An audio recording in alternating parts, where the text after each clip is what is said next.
கடல் கோள் கொண்ட குமரி கண்டத்தின் ஒரு பகுதியாக இன்று வரை இருக்கும் குமரி மாவட்டம். அந்த தமிழ் மரபு வழி வந்த குமரி தேயத்து குமரி பெண்களுக்கு ஒரு தனி அழகு உண்டு. அது குறித்து சில வரிகள். உன் கருவிழி ஒளி அதன் அழகினை வடித்திட கவிதைகள் உலகினில் இல்லை. உன் வளைவுகள் அனைத்திலும் சிறந்தது உன் இதழின் சிரிப்பே அழகின் எல்லை. கேசமாடும் செவியில் தோடிரண்டின் அசைவில் காற்று கூட காதல் கொண்டு ஊஞ்சலாடுதே. நடனமாடும் இடையில் கவரும் அந்த மறைவில் கண்ணதாசன் வரிகள் கூட தோற்று போனதே. பண்பட்ட பெண்ணை கண்டு பண்பாட நானும் வந்து கண்டு கேட்டு உண்டுயிர்த்து உச்சரிந்து ஐம்புலன் கண்ட பின்பு என்ன செய்ய சொல்லடா. புண்பட்ட நெஞ்சை புகையை விட்டாற்று என்று சொன்ன மானுடனும் குமரி நாட்டு பெண்ணை கண்டு நிலை மறந்து கவிஞனாகி சொல்லுகின்றேன் கேளடா. உலக மேடையெல்லாம் நான் சுற்றி வந்தேன். உவகையோடு வந்த இடம் குமரி கோடி. கவிதையோடு பெண்மை களி நடம் புரிய கண்டேன். கண்கொள்ளா குமரி மங்கை கொண்ட அழகு கோடி. குமரி நாட்டு பெண்ணே நான் பாடும் பண்ணே காப்பியங்கள் தோன்றும் உன் பார்வையாலே. குமரி நாட்டு பெண்ணே நான் பாடும் பண்ணே கண்மயங்கி நின்றேன் உன் அழகினாலே. இந்த வரிகளை எழுதுனது நான் தான். இதுக்கு இசையமைத்து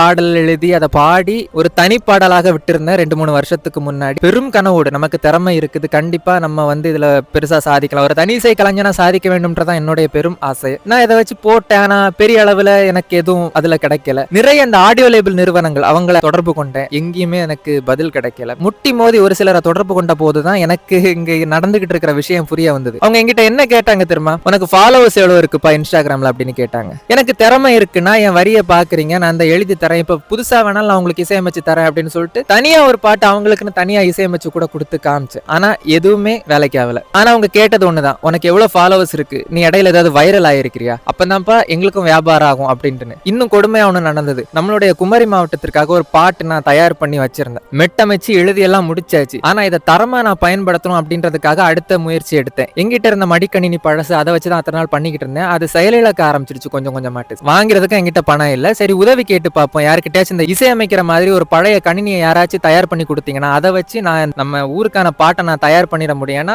மனசுக்குள்ளாடி ஒரு இசை இருக்குது, அதை நான் இது கொண்டு வரணும். இப்ப நீங்க கேட்டீங்கல்ல வரிகள், இதை விட பயங்கரமா எழுதி வச்சிருக்கேன். அப்படி நான் கேட்டு வெளிநாட்டுல தமிழ் சங்கங்கள் வரைக்கும் நான் போய் கேட்டு பார்த்துட்டேன். இந்த மாதிரி நான் ஒரு தனி இசை கலைஞன், என்னுடைய திறமை இது, அவங்களுக்காக ஒரு பாட்டை தனியா மெட்டமைச்சு இந்த மாதிரி இது என்னுடைய திறமை, எனக்கு ஏதாச்சும் உதவி பண்ண முடியுமா அப்படின்னு நான் கேட்டேன். நண்பர் மூலமா தொடர்பு கொண்டு அங்க பார்த்தப்போ அவங்க என்னெல்லாம் பார்த்திருக்காங்கன்னா, இந்த பையன் என்ன சாதி, இந்த பையன் எந்த மதத்தை சார்ந்தவன், அதை பார்த்துட்டு அவங்க இல்ல அப்படின்னு சொல்லிட்டு நிராகரிச்சிருக்காங்க. ஏன்டா திறமையானவன் எல்லாம் சாதி மதம் பார்த்துதான் நீங்க உதவி பண்ணுவீங்கன்னா எதுக்குடா தமிழ் சங்கம்னு பேர் வச்சிருக்கீங்க? அதுக்கப்புறம் 2 பாடல்கள் நண்பர்கள் உதவியோட கொஞ்சம் பண்ணி முடிச்சேன். ஆனா என்னுடைய கனவு பாடலான நம்மளுடைய குமரி மாவட்டத்திற்காக நான் பண்ணி வச்சிருக்க பாட்டு இன்னும் அப்படியே தான் இருக்குது. கண்டிப்பா ஒரு நாள் உண்மையான கலைஞர்களுக்கான அங்கீகாரம், அதுவும் குறிப்பா தமிழ் கலைஞர்கள் சுடரொளி விட்டு பரப்பார்கள். விரைவில் அதற்கான காலம் வரும்னு நான் நம்புறேன். என்னுடைய இந்த கனவு பாடலுக்காக முயற்சி எடுத்துக்கிட்டு இருக்கேன். விரைவில் தமிழ் அன்னையின் அருளில் இது அரங்கேறும் என்று நம்புகிறேன். வெல்க தமிழ்.